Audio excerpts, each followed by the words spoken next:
বাংলাদেশ এখন শুধু সেনাবাহিনীর মধ্যেই সীমাবদ্ধ নেই, বাংলাদেশ এখন নিজেরাই বানাচ্ছে যুদ্ধের অস্ত্র। রাইফেল থেকে শুরু করে রকেট লঞ্চার, এমনকি যুদ্ধ জাহাজ পর্যন্ত বানায় বাংলাদেশ। চলুন আজ জেনে নেই বাংলাদেশ কি কি আধুনিক অস্ত্র নিজেই তৈরি করছে, যা ভবিষ্যতের যুদ্ধের জন্য দেশকে তৈরি করছে। ভিডিওটি মনোযোগ দিয়ে দেখবেন, কারণ এর শেষে এমন একটি তথ্য পাবেন যা শুনে নিজের দেশের জন্য গর্বে বুক ভরে যাবে। বাংলাদেশ সেনাবাহিনীর সবচেয়ে প্রচলিত অস্ত্র BD-08 অ্যাসল্ট রাইফেল। এটি তৈরি হচ্ছে বাংলাদেশের বাংলাদেশ অর্ডিন্যান্স ফ্যাক্টরি BOF-তে। এই রাইফেলটি 5.56 × 45 মিলিমিটার ন্যাটো স্ট্যান্ডার্ডের। এর ফায়ারিং স্পিড প্রায় 750 রাউন্ড প্রতি মিনিটে এবং রেঞ্জ প্রায় 500 মিটার পর্যন্ত। সেনাবাহিনীর কমান্ডোর ইউনিটের জন্য এটি একটি নির্ভরযোগ্য অস্ত্র। মজার বিষয় হলো এটিকে আপডেট করে অনেক সময় M4A1 এর মতো আকৃতি দেওয়া যায়। পরবর্তী অস্ত্রটি হলো 14mm গ্রেনেড লঞ্চার, যা বাংলাদেশের মধ্যেই তৈরি হয়।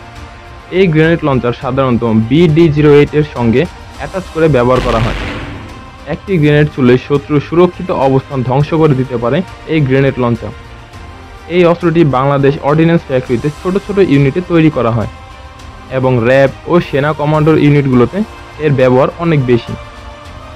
RPG বা রকেট প্রোপাইল গ্রেনেড, বাংলাদেশ এখন এই অস্ত্র নিজে বানাচ্ছে। RPG-7 হলো ট্যাঙ্ক বা সাজোয়া যান ধ্বংস করার একটি মারাত্মক অস্ত্র। এর রেঞ্জ সাধারণত 200 থেকে 500 মিটার, কিন্তু ধ্বংস ক্ষমতা খুব ভয়াবহ। বাংলাদেশে এখন RPG এর কিছু অংশ দেশের মধ্যে বানানো হয় এবং ভবিষ্যতে পুরো অস্ত্রটাই নিজস্বভাবে বানানোর পরিকল্পনা আছে। বাংলাদেশ সেনাবাহিনী এখন নিজেই APC বা আর্মার্ড পার্সোনাল ক্যারিয়ার তৈরি করছে এবং আপগ্রেড করছে। সাজোয়া এই যানগুলো সৈন্যদের নিরাপদে যুদ্ধক্ষেত্রে পৌঁছাতে সাহায্য করে।